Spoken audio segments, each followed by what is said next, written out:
We're talking about righteous versus unrighteous harlots.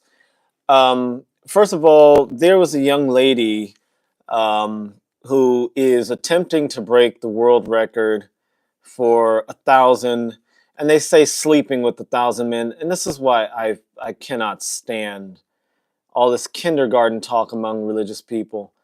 It's fucking kindergarten. She's not sleeping with 1,000 men. She's having sexual intercourse or vaginal penetration by 1,000 men. I think we're adults enough to say that, and it just fucking gets under my skin. So that's one of the reasons I use profanity, because it's like children don't use profanity, even when they're 50 years old. Adults do. So, um, so if you're offended by that, sorry. I'm not really sorry. Sorry, not sorry, right? So this female, I'm not going to call her a woman because I think that's insulting to women. But this female, a young female, relatively young female, in her 20s, she's a very young female, it's a child basically, um, is attempting to have vaginal penetration by 1,000 men. I have not looked it up online because I do not want to pull up, pornographic material. I'm just not feeling that, right? I'm not down to that. It's not for me. There's nothing wrong with it. I just don't care for it. But she is attempting to do this. And people have said she's demon possessed. I wouldn't disagree. I think that maybe there's some truth to that. She's perhaps a little sadomasochistic or maybe just masochistic. And she is not a righteous harlot. She's getting money for this, clearly, right? I mean, what woman is going to expose her body to that kind of torture? And that's 24 hours a day. And I heard one person say that that's a different man every 83 seconds. That's awful. That's awful. That's awful. That's just awful. And I think anyone that attempts that, man or woman, I think there's something going on. Now, if God calls them to do that, who am I to judge? I'm not going to judge. All I'm going to say is, like, again, and this is the thing about moral objectivity. Moral objectivity is by their fruits you shall know them. Let's see what her mind and body do after that experience. And then we ask ourselves, do we want that to be the mind and body of ourselves or our children? And you can be the judge of that. I can predict what's going to happen to her body, and I can predict what's going to happen to her mind. And I think it'll be obvious at a certain point where you just look at it and you say, yeah, that's not what we want for ourselves. The over-sexualization of children, I think, is absolutely disgusting, and it's ties into all of this. And this is why it's so important that righteous harlots are reincorporated into society legally, legitimately, and in a healthy way. This is the problem with moralism. They're going to say prostitution is bad and wrong. Why?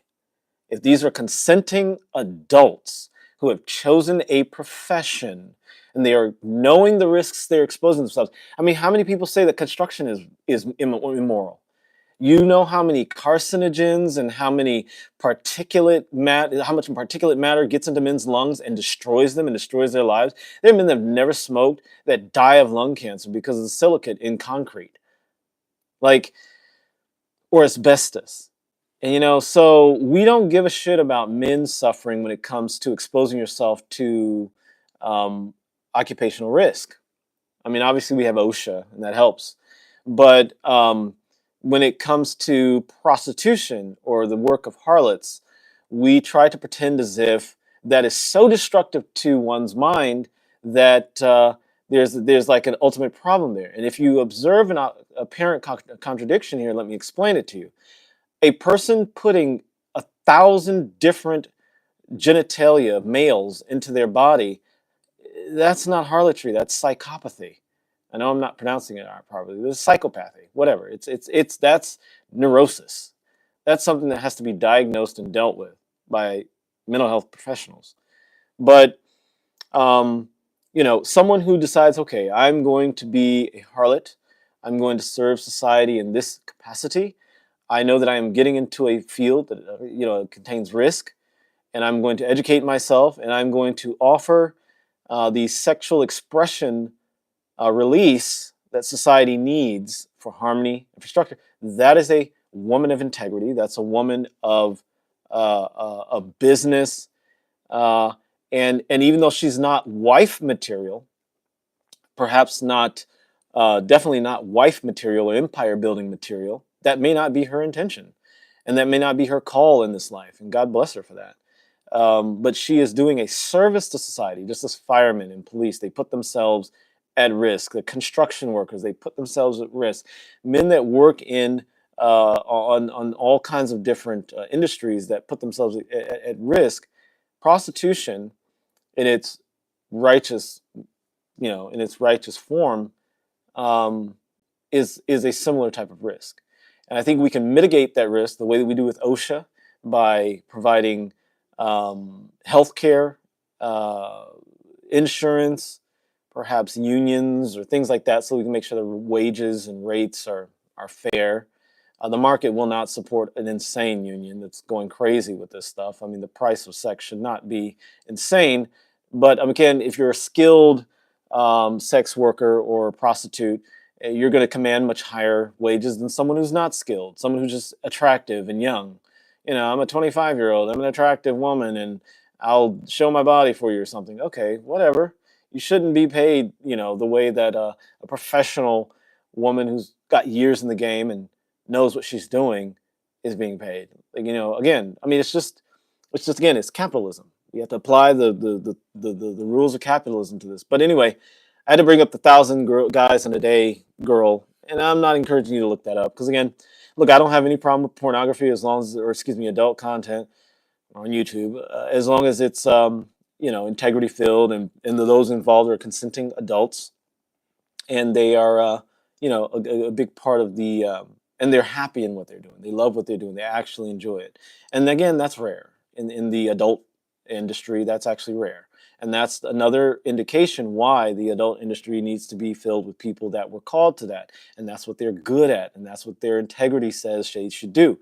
It's not for people that are see that as immoral or have any qualms about it. So I'm just kind of like filling the space with air until people join the chat.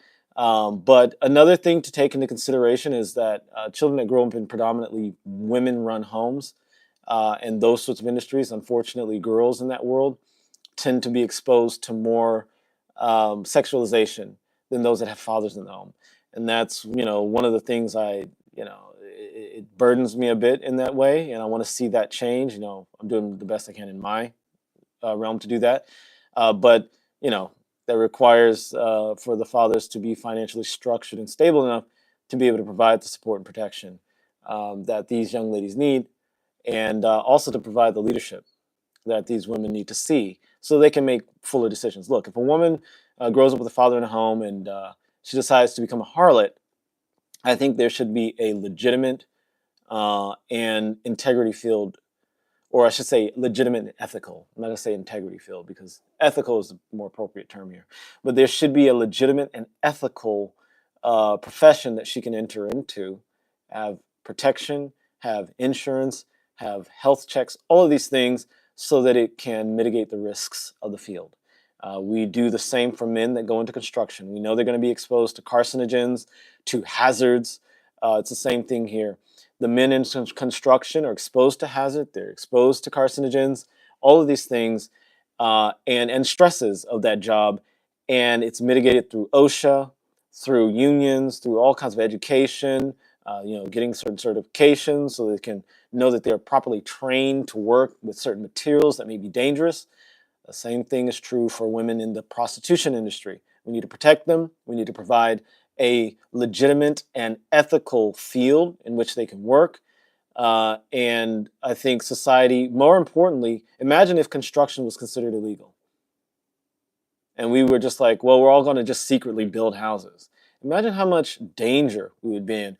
I mean, houses would be collapsing in on children every day. Schools would be falling at the slightest wind.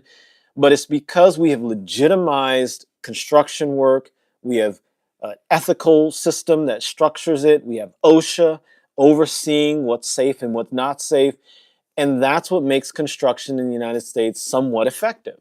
Now, we still have carcinogenic items in the houses and things like that that need to be taken care of. But it's much better than, say, some of the third world countries where people just like, all right, I'm going to just build a house here. There's an open piece of grass. Let me just build a house. and then they just throw it together, and then one day a wind comes and falls on everybody, and then we all, have to do like a finance drive to pay for all the death and destruction and dismemberment from a house that was thrown together without proper legitimate ethical structures to make that safe. Same is true for harlots. Harlots are essential for society. They provide the escape valve, or the release valve for sexual energy in in Western society. And they allow men, predominantly men that are working class men, to have a a legitimate outlet for the sexual energy. A lot of the violence, I see guys driving on the highway crazy fast, swooping in and out of traffic. They're obvious when you glance at them. They look like frustrated, sexually pent up, psychopaths. And if that energy was able to be released from their body by someone powerful enough to handle that energy, which is a woman, women are much more powerful at that. Then I think that society would be safer. It would be much more peaceful. We would still need, an edge, because as an apex nation, the United States is an apex nation, apex Christian nation. We still need to have an edge. So, obviously it can't be so easy that men are just laying around, in a post nut, with post nut clarity is important, and that would also help society. That's another reason we need harlots. But men are just laying around in a post nut kind of haze. No, I mean, there's still going to be ways for men to enrich themselves and strengthen themselves, and women to do the same. And so harlots are essential for society. Also, with harlots, a young woman exposing herself to 1,000 guys in a 24-hour period, that's going to be, who cares? Nobody's going to watch that.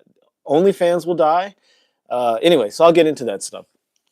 So righteous harlots are women of integrity, business acumen, faith, character, action, and brilliance. In John 8:3-11, the story of Jesus protecting the woman that was caught in adultery is a great image of this. I'm actually performing the duty of Jesus. I'm not saying I'm your Jesus, because I could care less about your salvation. I only do this because God has put it in me, and it gives me joy to do it. And I actually love seeing people meet God and have their own experience with God, their own awakening. I really do love that. So in that way, I do care about your salvation. But salvation, what I mean, is not like going to heaven, because I know you're going to go to heaven either way. It doesn't matter who you are. But Jesus protected the harlot. The woman caught in adultery. I mean, she wasn't named a harlot, but she was named an adulteress, which was worse than a harlot. These women were killed for being caught in adultery. And so, I think to be really a truly righteous man of integrity and strength, we should stand up for the harlots. We should stand up for the righteous harlots, the righteous prostitutes, women that are in the sex industry, who do not need a man. They don't need no man. They are strong women, independent women that want to make money, and they genuinely enjoy sexual work, like the spiritual aspect of it, sexual work and the spiritual aspect of it. And they don't see the body as a dirty, unclean thing. Obviously women that have been abused and are going into the sex industry because they don't see themselves as valuable or positive. That goes back to Romans 14:14 and Romans 14:22. Blessed is the man that doesn't condemn what he allows, all right? Or the woman that doesn't condemn what she allows, because she will, be a righteous person. So a woman that goes into being a harlot and is a harlot of integrity and ethics and things like that is going to serve society in the greatest, because she's going to bring the positive perspective back to sex work as a ethical profession, actually take it out of the hands of trafficking, of the child abuse that's going on and all of that. And she's going to bring the light back to it and say, this is my profession. I'm an ethical person, and ethical and moral are totally different. I think morality is that's for savages. But she is an ethical person, which means that she abides by a set of principles that guide her profession and allow it to be harmonious within society. And so, righteous harlots are extremely important for society, and Jesus protected them. Jesus was the descendant of two harlots, Rahab and Tamar. And they are the few women, I mean, there are thousands, not thousands, I was exaggerating there. There are lots of men, I mean, it's probably thousands, but it was a lot. There are lots of men that are listed in the genealogy of Jesus, and only less than 10 women. And two of those women were harlots, Tamar and Rahab. And so that's something that I think we really have to pay attention to. I have made the mistake, and I'm correcting myself here, of saying that Mary Magdalene was a harlot. I was wrong in that, and I'm just coming out and saying it. I was wrong in that. Did more research into it. I was listening to a lot of the rhetoric, and I even heard that as a child, that Mary Magdalene was a prostitute, and it was because she was sexually abused by one of the apostles as a child. All right, I don't know where that came from. I heard it as a teenager, and I just stuck to it.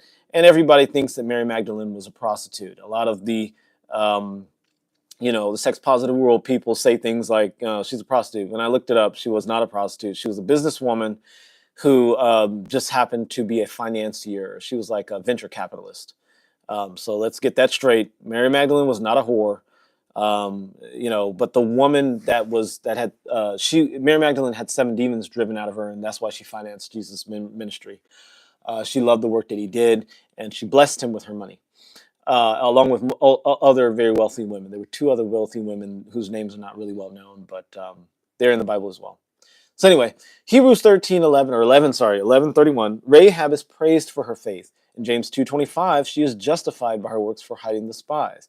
She listened to the Holy Spirit and did what God told her to do, and she didn't stop being a harlot.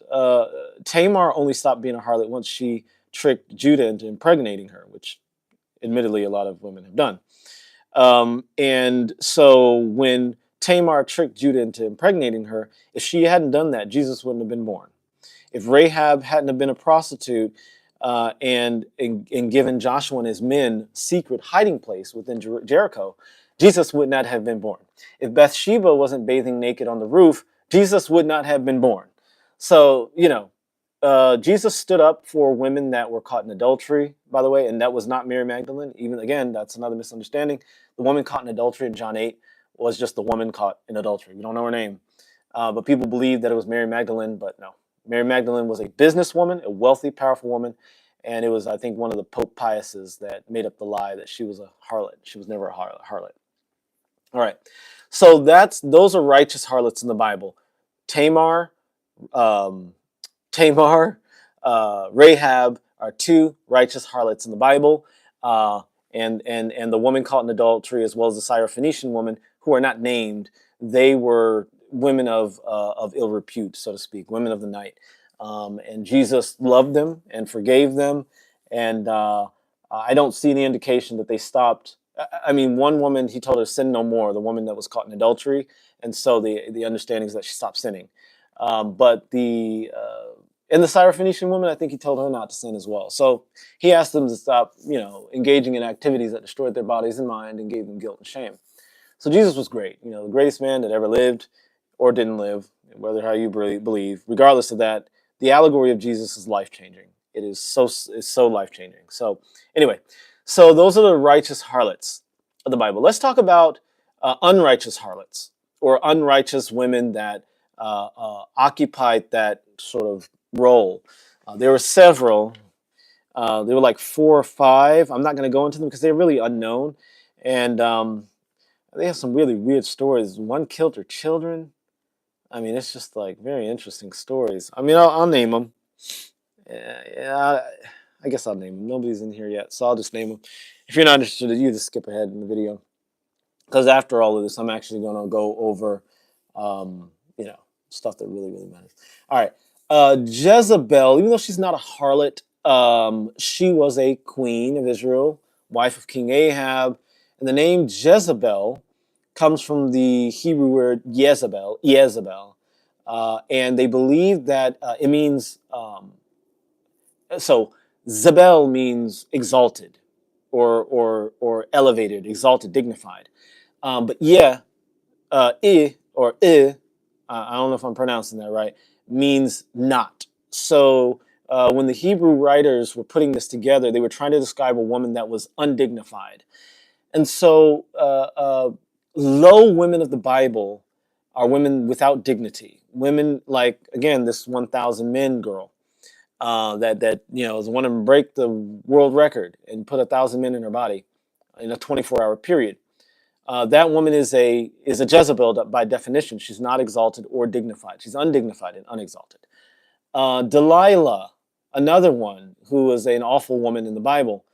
That comes from Dalal. And by the way, Jezebel, Zebel, Baal is part of her name, Baal, the etymology of her name. So originally, Zebel was like exalting Baal, praising Baal, the god of the flies, the Lord of the flies, whatever, that which flies. But Jezebel just means not exalting Baal or whatever. The Hebrews had a way of like basically tarnishing her identity by saying she was unexalted. Delilah is from the Bible as well. She's a terrible woman in the sense that she was destructive. And this is the thing that we got to understand about righteous harlots versus ratchet hoes, all right, or unrighteous harlots, was that righteous harlots were women that improved society, they saved other people, they had integrity, business acumen, faith, character, action, and brilliance. However, these unrighteous harlots, unrighteous prostitutes, or excuse me, these weren't prostitutes, but the unrighteous women in this case, even though they may have been morally upstanding in their communities, meaning they were married and they whatever, they were undignified. They were weak, languishing. The name Delilah is a Philistine woman who seduced Samson and drained all his energy. Women that drain your energy, they're Delilahs. They don't build up society. They don't build up the people around them. They're not a Jochebed or an Esther or a Deborah or a Zipporah. Women that uplift and women that build up, and women, because women have the power to expand things and take life in its seed form, because they are representatives of Pachamama. They are the mother of the earth. They represent the water energy. There are a lot of women that are masculine stone energy, and they're different. But the majority of women are water energy beings, and they are like Pachamama. You put a seed into Pachamama or into women, and then they multiply that, and they bring life into the world. They're the part of God that brings expression in life. Men are the part of God that plants the seed. Okay, but anyway, Delilah, her name is from the word dalal. It's the Hebrew word dalal, which means weak, languishing, without energy, without power, that which drains life away. And you think about the story of Samson, who was a great judge in Israel, called by God. She manipulated him, lied to him, and took his strength. And eventually, she died, but took his strength and destroyed a great man. Well, he destroyed himself, allowing her to do it. So there's that. All right, and then there's Potiphar's wife, another upstanding woman who is put, in far as righteousness, below the harlots. Potiphar's wife was a woman of power and money and married to a man, but she was trying to have sex with Joseph. She was trying to have sex with Joseph. When he refused, she lied and said that he abused her. Now, believe it or not, there are women that do this. And, just because someone says, oh, I've been abused, this has happened, doesn't mean it happened. And there was a movement, Believe All Women. And I never was a fan of that, because I know that women are intelligent, just like men are intelligent. And they're human, just like men are human. And they can lie, just like men can lie. And so Potiphar's wife was one of those women that lied about Joseph, had him thrown in prison. Her husband knew that she was lying and an awful person. And instead of cutting off Joseph's head, which was the appropriate response to the claims that she made, Joseph went to prison. And I know what this is. I'm not going to say I know what this is like. I'll put it this way. I have experienced something similar to this, and many other men have experienced something similar to this. And, you go through your challenges, you go through your trials, you trust God, God will bring you through it. And you're going to be stronger and better and more powerful than you ever were going into that. And I can tell you some of the claims that were, waged against me in my past were extremely hurtful and, it was scary. And it was like, my whole life and everything was was put in a bad space. But again, because of the choices I made, that put me in a vulnerable space. And as a result, I became so much stronger, so much better than I ever was prior to going through that pain and that struggle. Now, the struggle again was because I was in an unrighteous state. I was in a fallen state, and I went through the struggle. And struggle is one of the great sins. And so I've transcended that, and God is good to me, has always been good to me my entire life. I'm just accepting more of it now. So anyway, so you have Jezebel, Delilah, and Potiphar's wife, along with many others. And if you, I guess I'll just quickly go through this again. There's nobody in the chat yet, so I'll go ahead and go over these. For those who are viewing in the later posting of this video, obviously there's Jezebel. You can find her story in 1 Kings 16. Just look it up, you'll find it. There's Delilah. Her story is in the book of Judges 16. Oh, interesting. Judges 16, Kings 16. And then there's Herodias, who is absolutely awful. There's no soul in this one. Mark 6, 17 through 28. And there's Athaliah, who killed her own grandchildren, promoted Baal worship, and she was in 2 Kings 11. Potiphar's wife, who I mentioned, was in Genesis 39, 7 through 20. Again, these type of women exist because they're people. Obviously, they're unrighteous men in the world because they're people. But what happens is, when you have harlots in society is that Jezebel's, Delilah's, Potiphar's wives, and all these other types of women don't have as much toxic power. It's just like when you have men of strength and integrity and ethics in a society. Let me just put it this way, because make it easy. Toxic people have less power when those of us who choose to live the apex human awakening shine our light. When we live fully and we do not allow the toxic people around us to have any type of sway. The only way that I experienced some of the things that Joseph experienced in the Bible was because the Spirit of God told me through my heart, through my experience, take care of yourself. Get yourself out of this situation. And instead of only letting God guide me and going and getting the proper help and support that I needed, I was consulting with the enemy. I was consulting with the very person who was the source of the... They weren't the source. Let me fix that. I'm going to clean that up. I was consulting with the very person who was the most toxic in my life at that time. And I realized that in retrospect, obviously, there's no real retrospect. That was another life. It was literally, that person is dead. He died in that jail cell. But as I've transcended him and looking back, I can see that because I've stood up as a person of Apex Human Awakening, a Geopolitical Christian, but Apex Human Awakening, I realized that, okay, here I am now in this world, strong, powerful, wealthy, abundant, prosperous, protected and guided by God in my actions, in my words, in my thoughts, in the meditations of my heart, And so now I get to shine. I get to be who I am, who I was born to be. And the person that I was before, who was the victim, big quotes, because I was on my, at that time, he was the victim of his actions. I'm going to call him him. I'm going to put him in third person. He was the victim of his own actions and his inaction. Now that I stand tall, he has died. He has gone away. And so that's one less person of unrighteousness in the world, because I have chosen to stand up in righteousness and he has died away.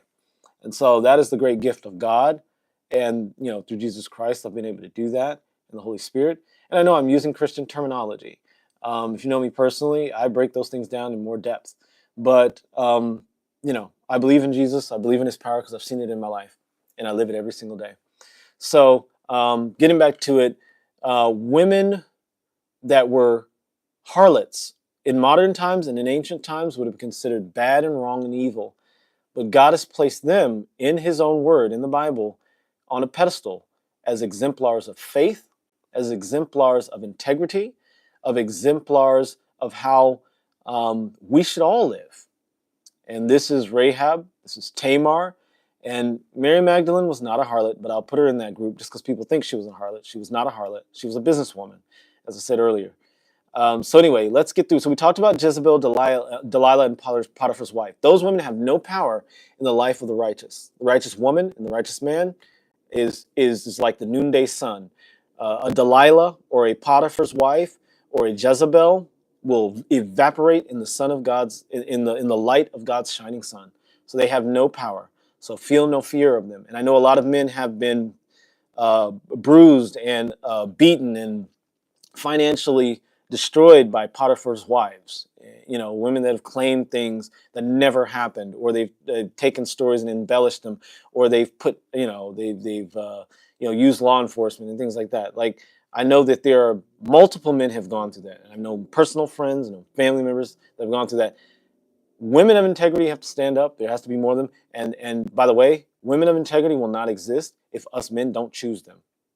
If we continue to choose the Delilahs, the Potiphar's wives, the Jezebels, the all the others, those types of women, if we continue to choose them and have children with them, we are the problem more than the women are. So we have to stop doing that. You can love them and love them from a distance, but love them from a distance.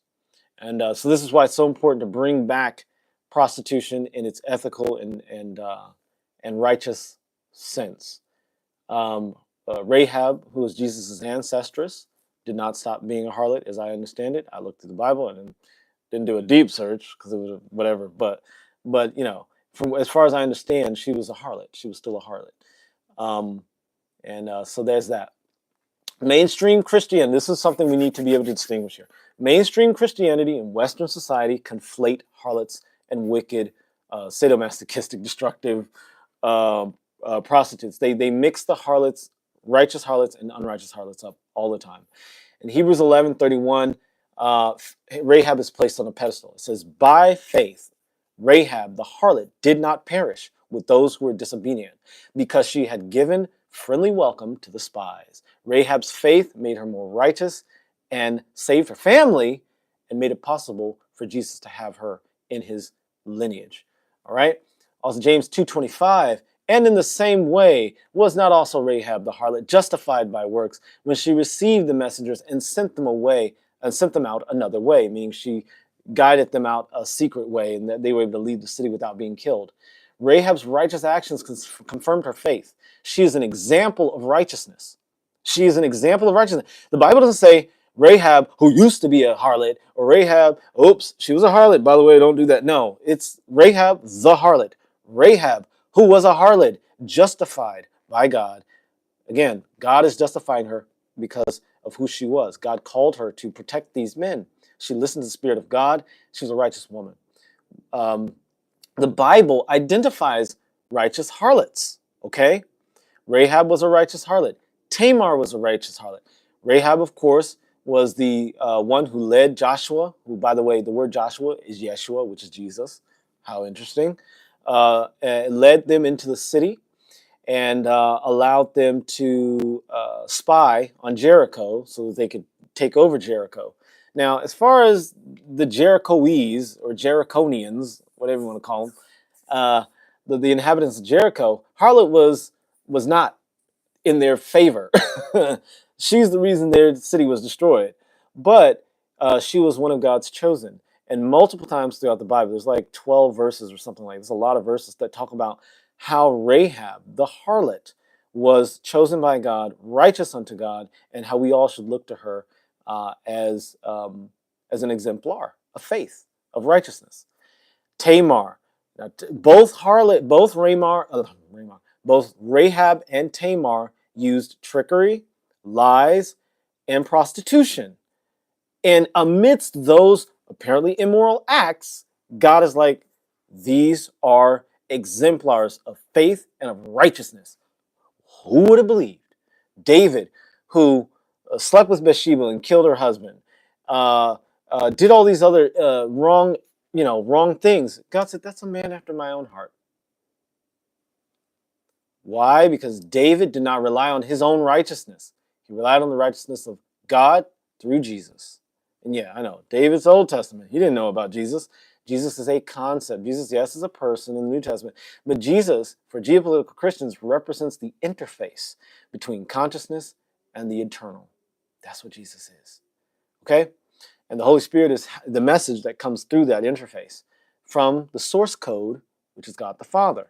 Okay? A lot of people get it twisted. They get stuck in the symbols, but we have to transcend that. And the Apex Human Awakening is about transcending those symbols and understanding what they mean for us in our lives, applying them, getting the wealth, the health, the relationships, the power, and all the peace that comes from being aligned with God's highest path for us. Okay? All right, so let's go into the 4 reasons why righteous harlots matter for society. Righteous harlots offer a release valve for making sexual tension, that a lot of male sexual tension in society, basically they dissipate it. And let me say that again. I read that wrong. By offering a release valve for male sexual tension, righteous harlots protect the nuclear family and society. A lot of divorce happens because of sexual infidelity. Okay? Now, that's on the surface. But there's a lot of gaslighting, and there's a lot of lying, and I'm going to just say this on the parts of the person that doesn't have the we'll say the XY chromosome. But what happens is there's a lot of gaslighting and there's a lot of lying around why marriages fall apart. When intimacy leaves that relationship, the connection, the coming together of mother and father, husband and wife, to reconnect, to reconvene, what happens is it's easier to demonize someone that you don't feel is a part of you, that is intrinsically linked into you and that you really have a connection with. And so as that falls apart, the family begins to fall apart. The fights become more filled with vitriol, even if they're not verbal screaming and throwing things around. It's just the walking on eggshells day after day, year after year. It's the frustration that is felt in that relationship. Righteous harlots allow a release valve for that sexual tension. And when that sexual tension is released, it's a lot easier to open up the conversation and say, look, this is what's going on. We need to deal with this or that and the other. If, especially men, have that sexual release valve, they're also able to, they always have it, post-nut clarity. Men are able to think more clearly. And they're able to think with their big head, not their little head. And I can say, admittedly, I'm really good about thinking with my big head typically, and that's why I don't date a lot of women. I don't actually. It's just because I'm like, I see the slightest thing a woman does that's off for me, and I'm like, no, we're not talking anymore. Not in that way. We can be friends, but we're friends from like a distance. I do not tolerate any bullshit from women, and when it comes to like certain things, because I don't have to. So there are a lot of men that feel that they have to, and those are sexually starved men. And sexually starved men are going to make decisions rashly, and they're going to do things that harm other men because they're frustrated at the women in their lives. When you have a harlot, a righteous harlot who's able to take that energy and mold it and shape it, and also these harlots have protection from men that are sexually frustrated, what happens is that energy is reutilized and it's repurposed in society, and these men can actually be much more clear in their head and much more useful in society, and they can stay home and be fathers for their children. And the most important thing, we need fathers for children because there's just too much bullshit happening in woman-only run households. It's just really awful. And so God is good.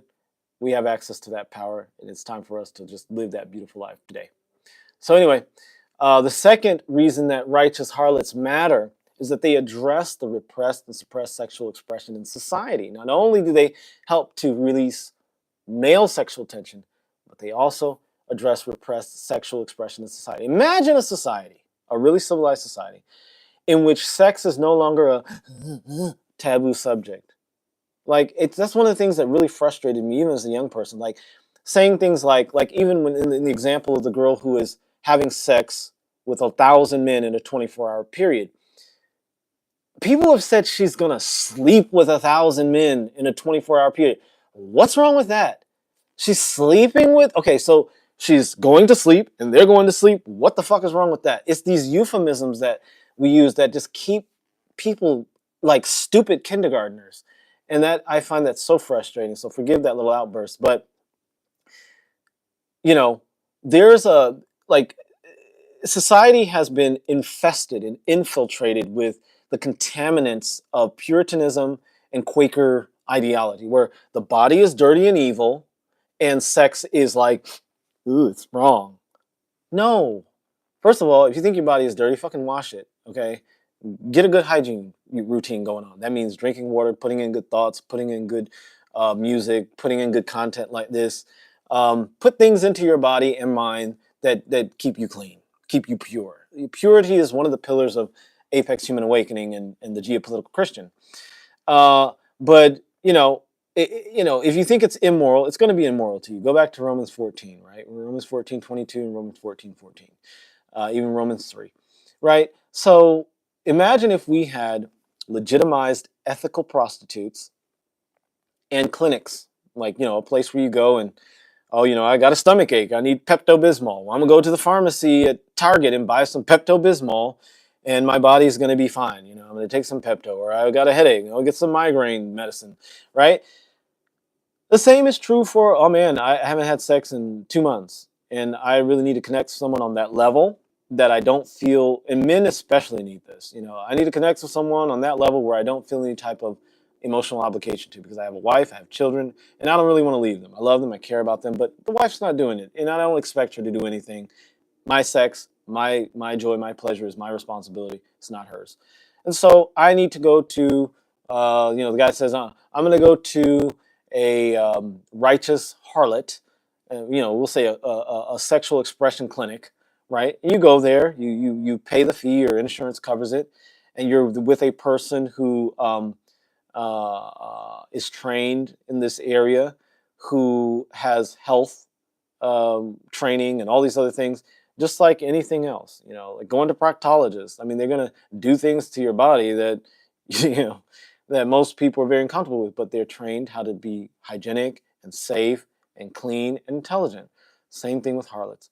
Harlots, the second reason we need harlots is that they address the repressed and suppressed sexual expression in society, and they take it out of the stupid kindergarten closet. Like, it's just, especially in the United States, that's one thing the United States needs to really work on. Like, here we treat sex like we're kindergarten boys or something. We do all this like a woman who slept with 1,000 guys. No, she's having vaginal penetration by 1,000 guys. When you say it that way, then people visualize and they say, "Oh yeah, that's psychotic. There's something wrong with her. I'm not gonna support that. I'm not gonna pay for that. I'm not gonna watch that. That's disgusting. That's like psychotic. God bless her, man." Anyway, so that's the second reason. Third reason that righteous harlots matter is that they will single-handedly end sexual trafficking if their profession is made legal and legitimate. If we're able to provide legal, legitimate prostitution or harlotry, I'm going to call it harlotry. If we're to provide that, and it's seen like getting a shot at the clinic or getting medicine at the place, then we will see a complete ending to sex traffic, human sex trafficking, and really more important, child sex trafficking. We will see that change, because what's going to happen is you're going to have adults engaging in this, and we're going to see a shift away. Like, how many of you go out and buy illegal migraine medicine?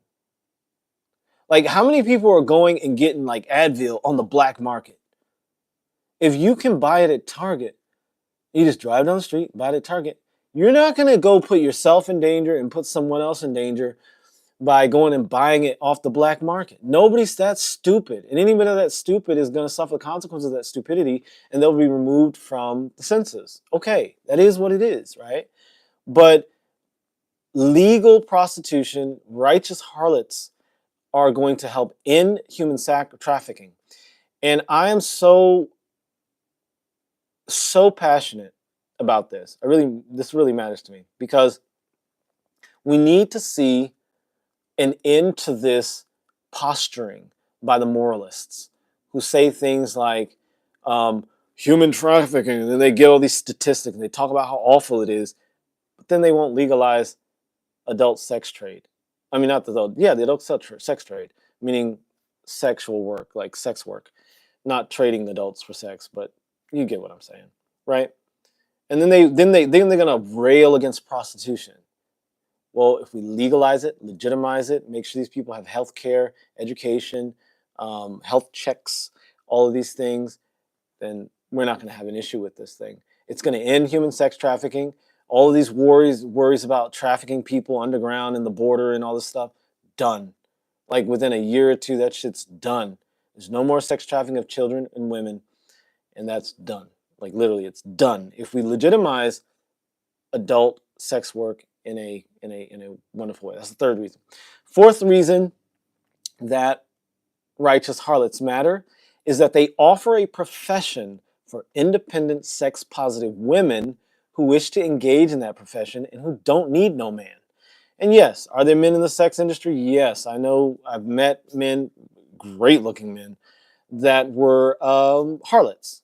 I mean, harlot's a neuter term. It doesn't just refer to women. And they really good looking men. I mean, super attractive, super attractive. And, you know, there are men in that industry, but this is a predominantly women dominated industry. Sexuality is a water principle expression in human experience. And, you know, women that want to go into that industry and really do care about the sacred art of sexual expression would be excellent for that. And I think that, you know, harlots, righteous harlots, and ethical prostitution, let's call it that, ethical prostitution. I'm going to put that in the title. I'm going to call it ethical prostitution. Ethical prostitution will really enhance society, and it will provide an entire industry, a legitimized industry for professional women. And what we need to do for these women, because 90% of prostitutes are women or more, is any prostitute, any sex worker, is support them ethically and understand that they have a upstanding in society, that they have value in society, and that and not look down upon them. And so I'm a huge advocate for ethical prostitution or ethical sex work. I'm such a huge advocate for it because it helps society. It takes all these people that are being trafficked and being prostituted and being abused, it takes them out of that. It takes that kind of work away from them. And are there people out there that are going to want to see abuse and are going to want to do it on the secret? Of course. And there's an entire industry for that as well.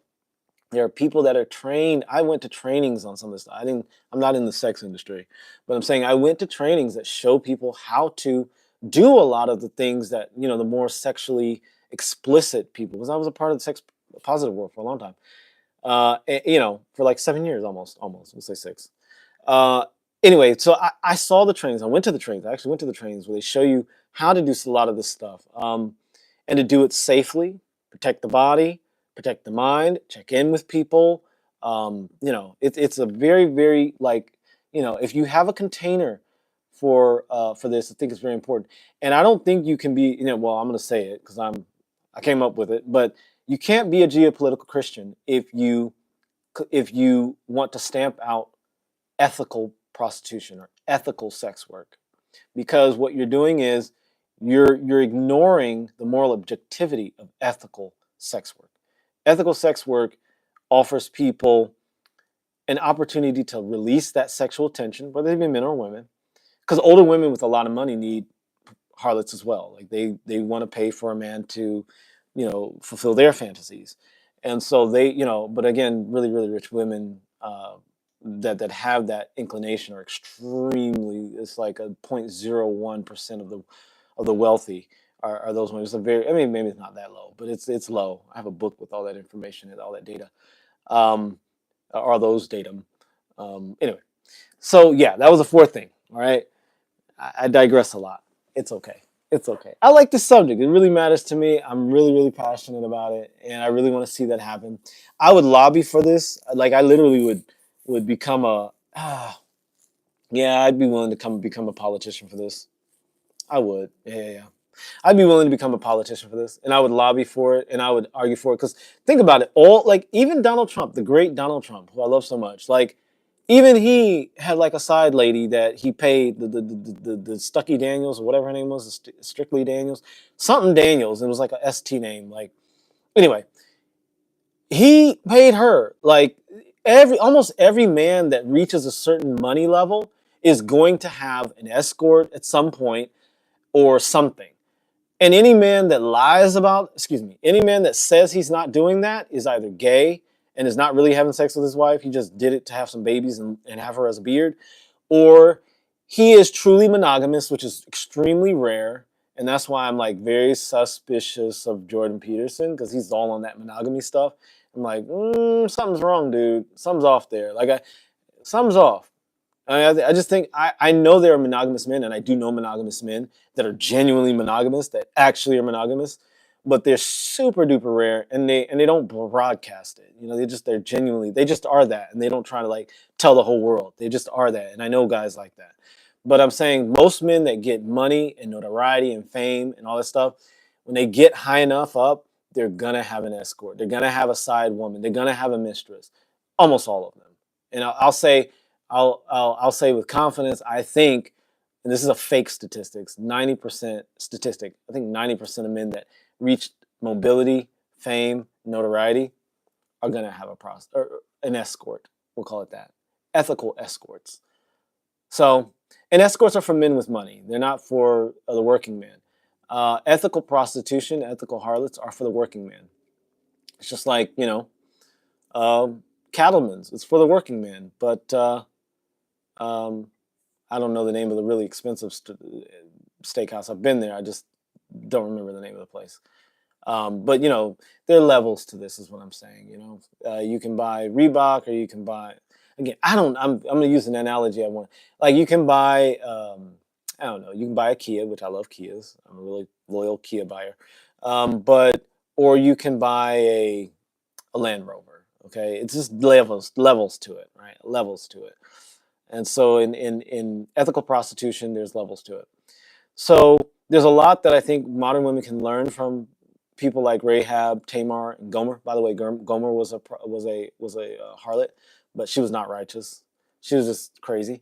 From Rahab, women can learn power, integrity, and intuition. From Tamar, they can learn proactiveness and also going for what you wanted. Tamar wanted to have a child.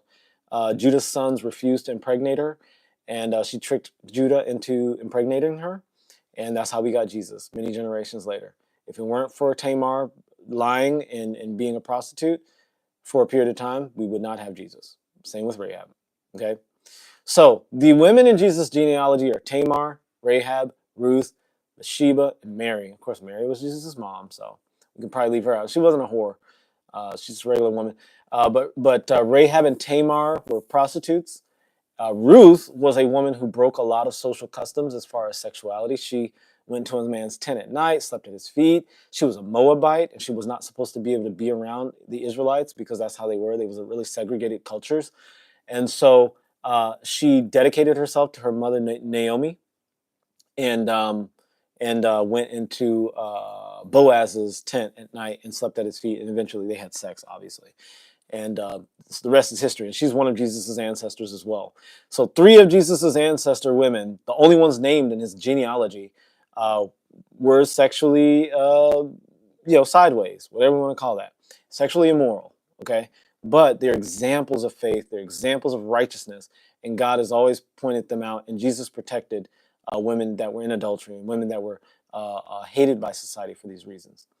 Of course, Bathsheba was bathing naked out on the top of the roof, and David, went and had sex with her and killed her husband.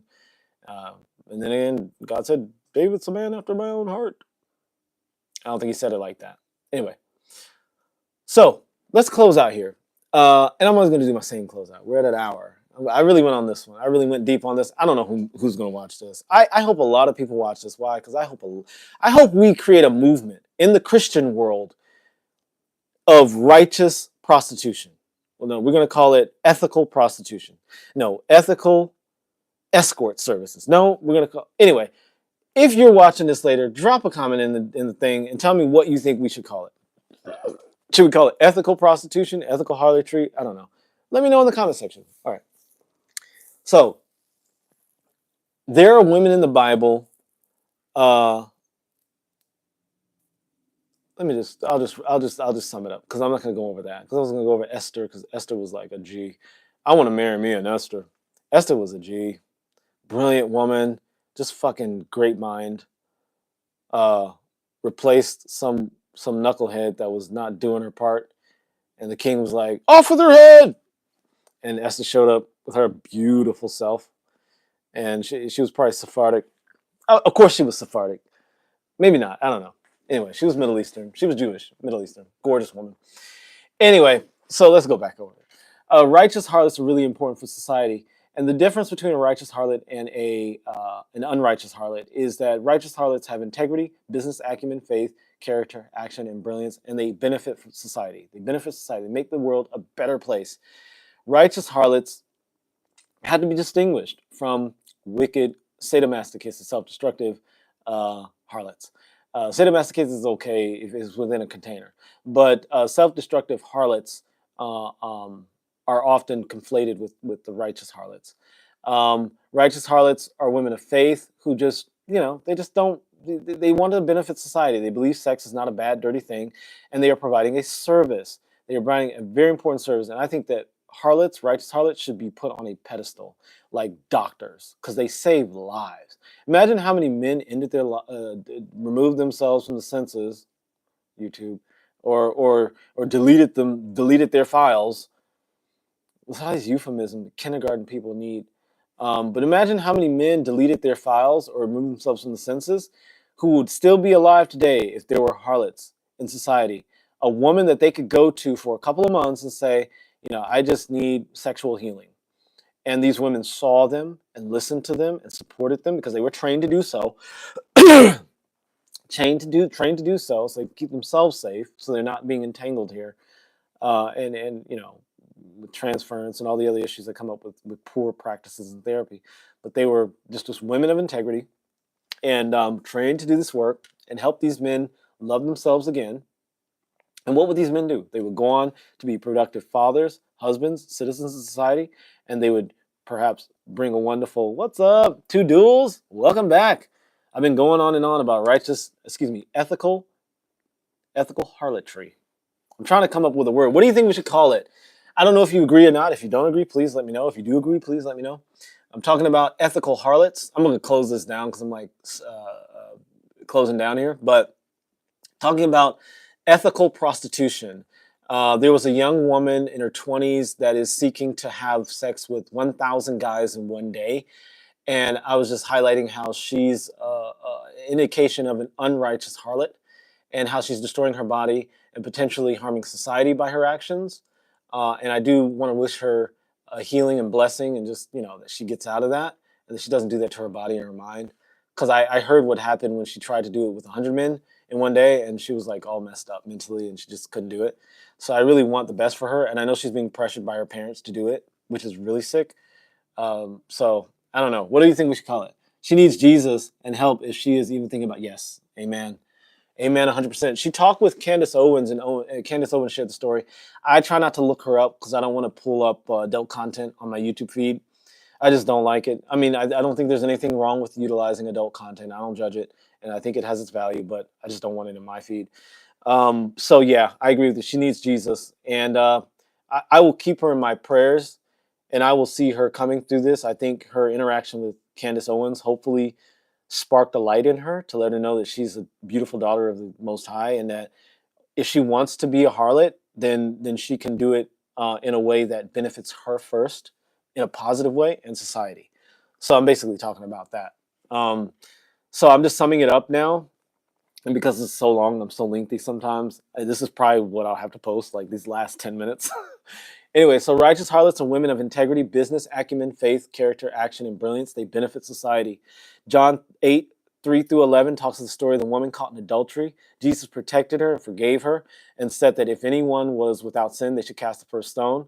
Jesus often protected harlots and just, treated them like humans, unlike, the society in first century Judea who wanted to kill them all. So, this mostly comes from her parents. Yeah, since like you said, they are forcing her, but some of it's on her. Amen. It's totally, she could just tell her parents to go screw. They say, you could tell her parents, well, you sleep with 1,000 people. And I agree with you. I think it's really on her. And I'm going to say, I think it's mostly on her. Like you said, I mean, maybe I'm paraphrasing, so forgive me if I'm overstepping. But Yeah, I know that she chose this on her own, but her parents are supportive of it. And I think that if you're loving parents and you see your child doing something that is destructive to them and society, you should pull back. And I would say even pull back your love, which, I mean, love them unconditionally, but just pull back your expression of it, just so you can give them space to deal with the poor decisions they're making. And hopefully they change, leave those decisions early on. You know, they just like get out of it. But yeah, any parent that supports that, I think is awful. Uh, I agree with everything you say. Thank you, Two Duels. Thank you, thank you. Yeah, I really, for a period of time, I wanted to feel for her, and because I feel sad when I hear that stuff. But then I was like, if I feel sad, that's hurting me, and that's taking my mood down. And I'm rationally selfish. I'm not going to do that. I'm not going to feel sorry for her. I'm going to feel joy for the possibility that Christ can come into her life and move her out of that darkness and save her from that. And so I feel the joy that she can have a change. Maybe she'll see this video and say, you know what, I don't have to do that. So whatever. But I really, I know that God can deliver from that. And if God is not delivering her, it's because she's not receiving the deliverance. So, you know, I will say the Lord be with her, but only as much as she receives it. God's not going to force himself on anybody. And I also talked about how there's a difference between righteous prostitutes or ethical harlots, and women that are not ethical harlots. Unethical harlots destroy families. They destroy homes. They try to overstep the bounds of the wife, and they try to insert themselves into society in a way that causes more harm. They cause upheavals and things like that. Jezebel was one of them. Delilah was that, and Potiphar's wife was that. Even though they were not harlots, they were considered moral in their day because they were married to men and they didn't overstep that. They did destructive things, and God saw them as evil and bad. And but they were not good for society. They were not good for themselves, and they hurt a lot of people. And so that's the kind of harlot that we don't want. Mainstream Christianity mixes the two up too much, but the Bible constantly clarifies. It says Rahab had faith. And it calls her the harlot. Rahab the harlot did not perish because she had given friendly welcome to the spies. She was justified by God in James 2:25 and in Hebrews 11. Um, and so there was another harlot, Tamar, that I talked about in Genesis 38. She was the daughter-in-law of Judah. And Jesus, by the way, was the descendant of Rahab, Tamar, and Bathsheba, and Ruth. All these women were kind of like considered not perfectly moral in the sexual sense.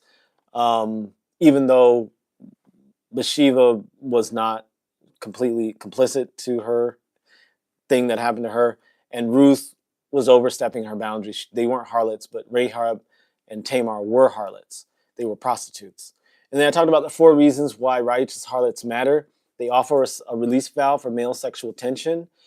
The second is they address repressed and suppressed sexual energy in society. And the third is they will single-handedly end human trafficking if their profession is made legal, ethical, and legitimate. Harlots need protection, just like construction workers need protection. They need OSHA, like occupational safety, just like construction workers do.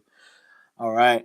I unfortunately have to go, but thank you so much for coming and saying, yeah, thanks for sharing these.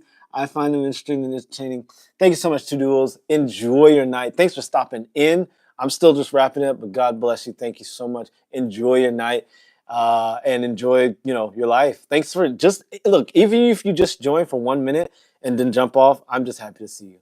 So thank you for coming. I'll continue wrapping up though as you go. Ethical harlots will end the sex trafficking industry of children and women. And if their profession is made legal, legitimate, and ethical, I think it will protect them, and it'll allow people that are really good at that and passionate about it to come into the industry and help society. And then the last thing, they offer independent women that are sex positive an industry to work in with social notoriety.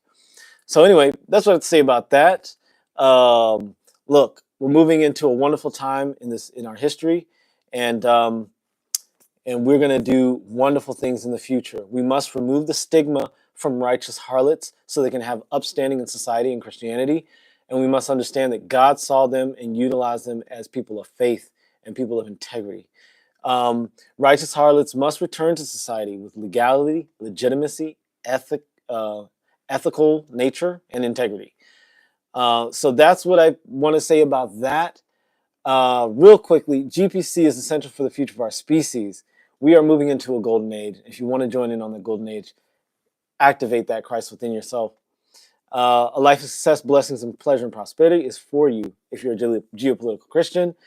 Geopolitical Christianity puts God first through meditation, solitude, scripture, fellowship, and prayer. The principles of a geopolitical future is prosperity, purpose, pleasure, peace, productivity, purity, power. And we live by moral objectivism, intrinsic virtue, transcendent self-awareness, rational self-interest.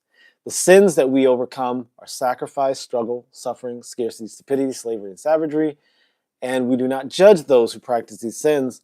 We only disconnect ourselves from those sins and suffering and allow God to remove toxic relationships from our lives. That's what I have to say about that. This was very long. Oh God, I went 1 hour and 5 minutes rambling on about prostitution and why it should be legal. I don't know if anybody's ever going to watch this, but I love the topic and I really want people to benefit from it. And there are a lot of great women out there that provide this service and love what they do. I have met them, and they're very wonderful people, and I just want the very best for them. And not all of them are victims of abuse or dealing with psychopathy. A lot of them are just good people that love sex and love the human body and believe in helping a lot of people, and men especially need this help. And so, you know, God will find a way to make more harmony in the world. I just hope that this is one of the paths that God chooses um, for a lot of people, because I know people that may not be in this world now that may still be here if they just had someone that could see them and love them in that way and offer them, the pleasure of sexual union without the strings attachment of, relationship and long-term, all that stuff. And so, anyway, that's what I have to say about that. I have talked more than enough, and I'll put shorts on about this, and maybe I'll cut this up into like 1,000,000 shorts, and we'll see what happens. God bless you all. Thank you so much for watching. I will see you in the next video.